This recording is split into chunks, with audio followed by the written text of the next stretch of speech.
we're hearing you talk about, how you got to where you are, the work, and as you were in that, conversation with young people and you're being honest about, the challenges of being in broadcast.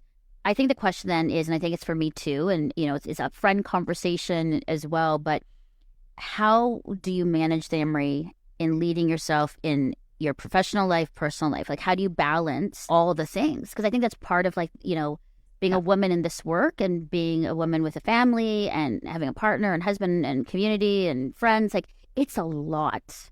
And a lot of Uh-huh. women say to me, like, I can't do it all well. When does Yeah, it give? Is it you can. seasons?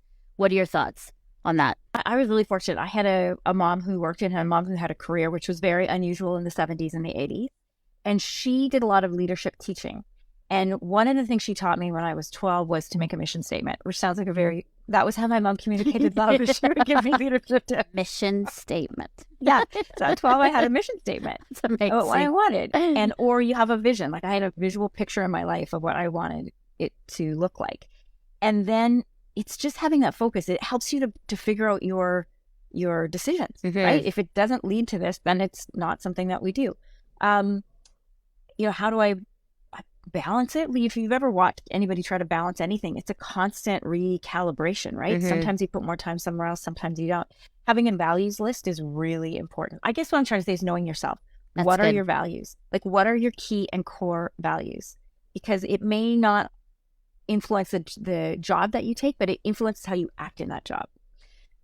Like who you are is so important. Know what your values are.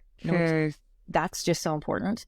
In your if you're a person of faith and in your faith life, know what are your key and core values and your messages, and be really clear, be really honest about that, and be willing to have that change and have a values list. Like there's been more than one occasion where I've been fortunate enough to have key anchor roles at all three major networks in this country. And whenever I've made a decision, and it was always a hard decision to change networks, it all came down to a values list. What are my values? What are important to me at this phase and stage of my life? Does taking this opportunity get me there eventually?